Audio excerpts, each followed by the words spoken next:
Eric here, Equity Podcast.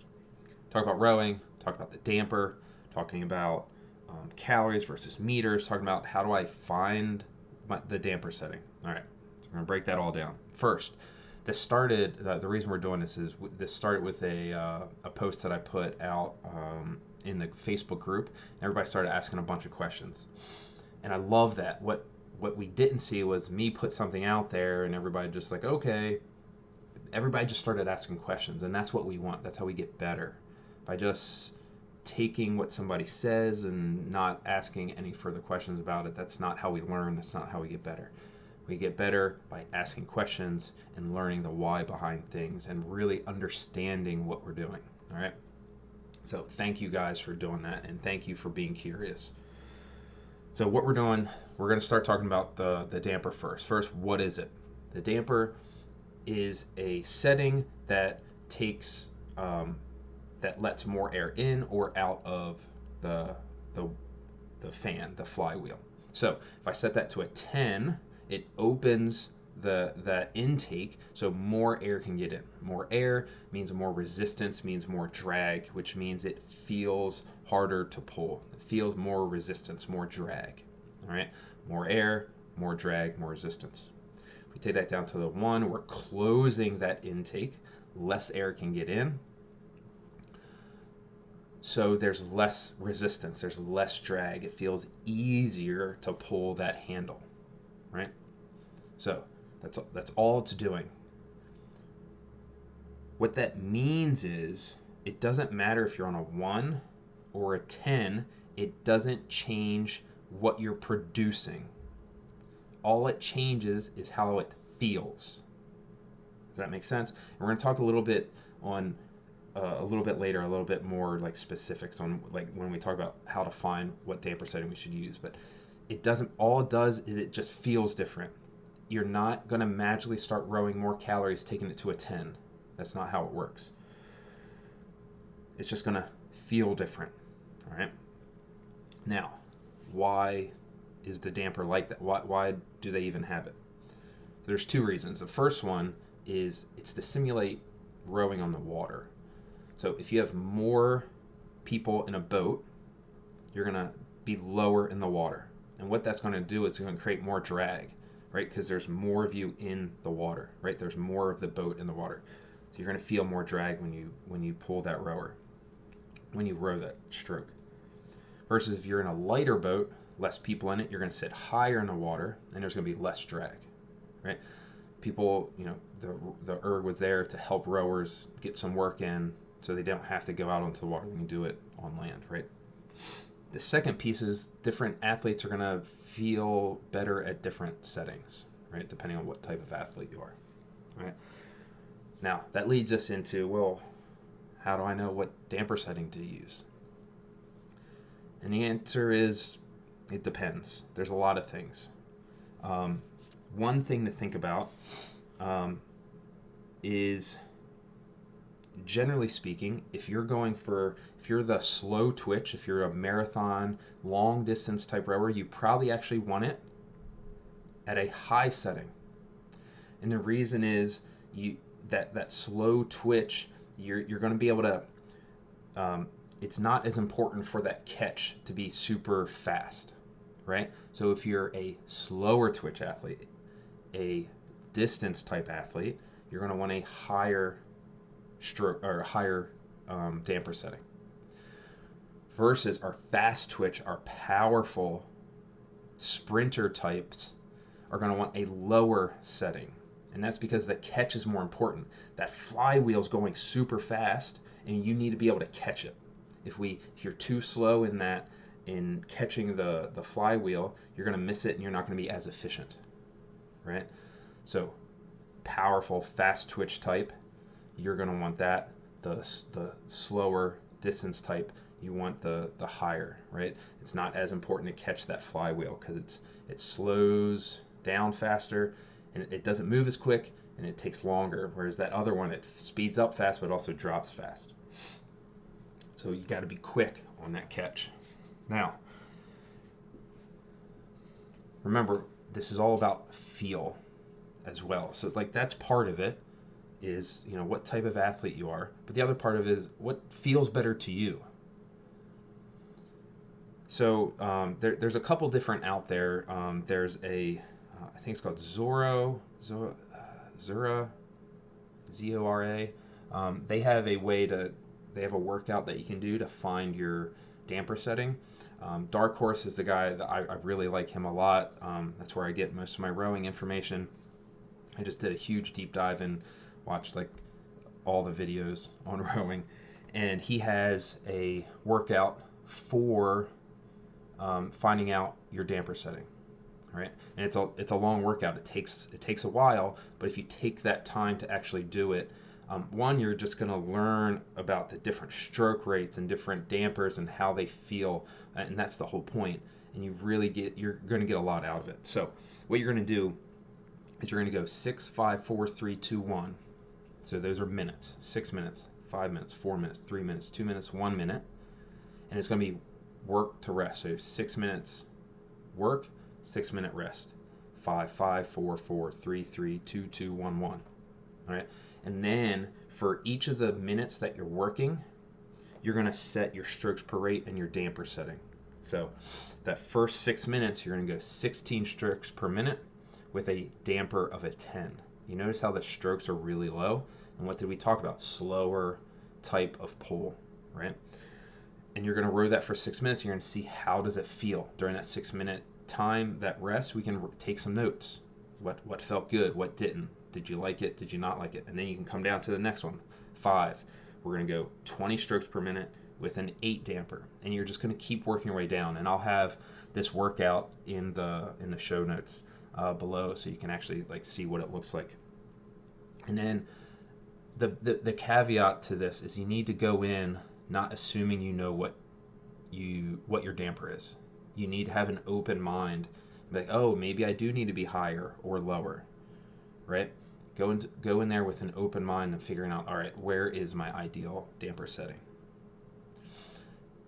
Another way, you know, when you're warming up, when you're doing stuff, just play around with it a little bit. See what feels better, right?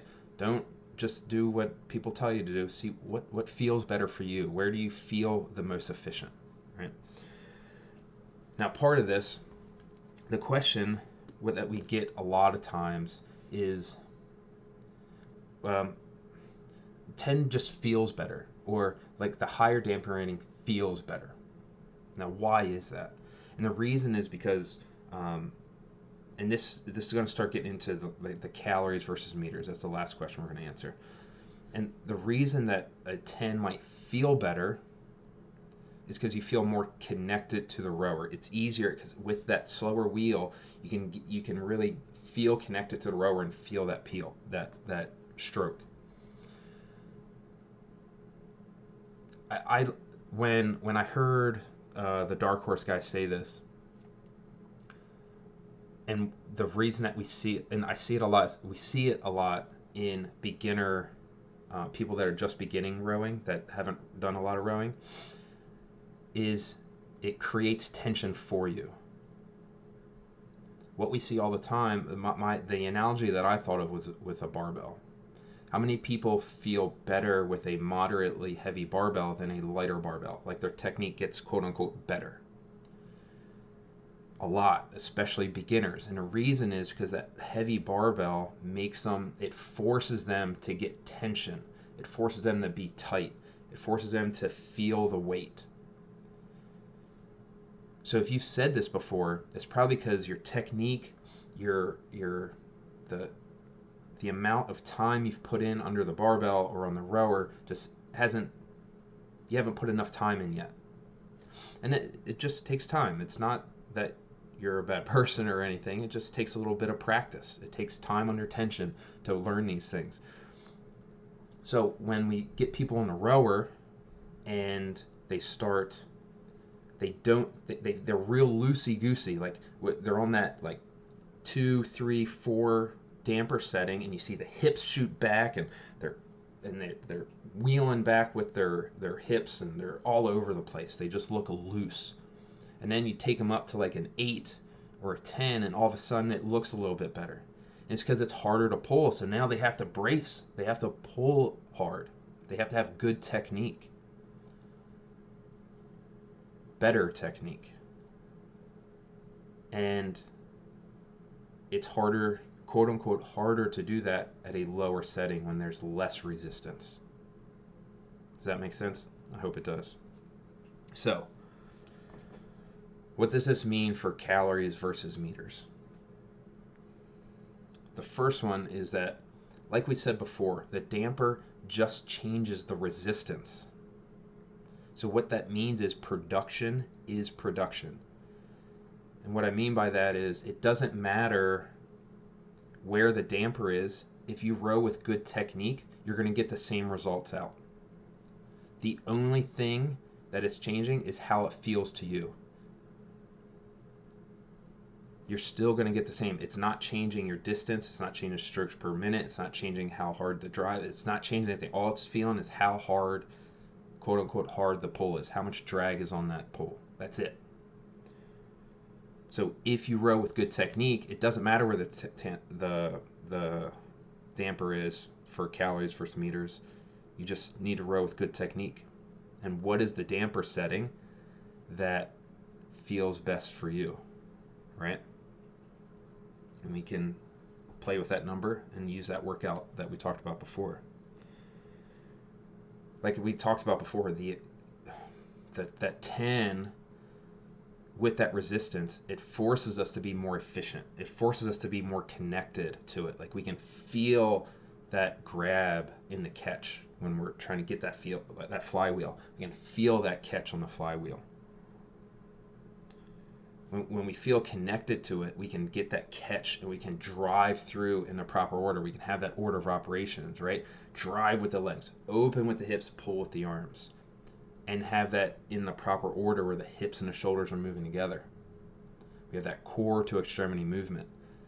Beginners have a really hard time with core to extremity movements at light loads because they don't have that time under tension, that practice yet. So when you put a heavy weight on them or more resistance, those little muscles can't do the work. So now they have to use, they have to, or they literally can't do the movement.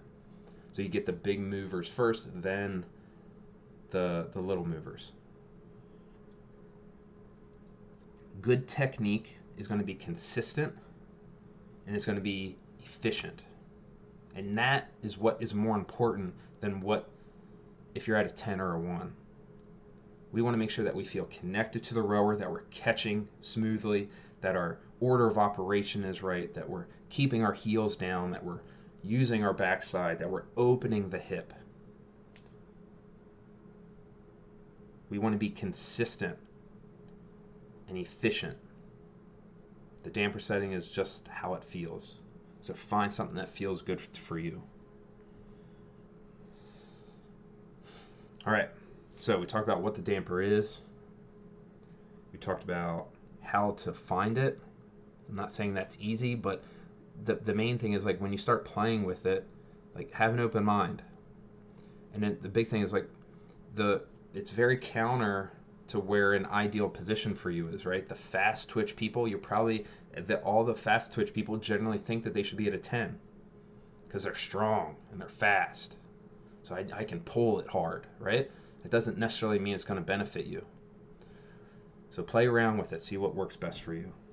We talked about finding that, play with it, try that workout. It's a longer workout. It's going to take a lot of time. You're going to spend some time with that. Maybe a good Sunday open gym workout.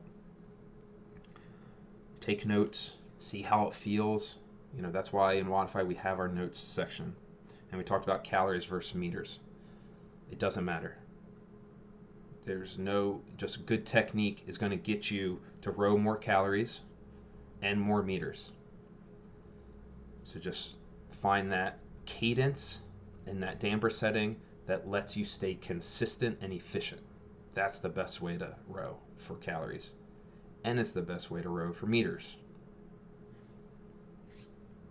I hope this helps. If I missed something, if you have more questions about rower, hit me up, let me know. I hope this helps. I love doing these. I appreciate you guys. Thank you for listening. Cheers.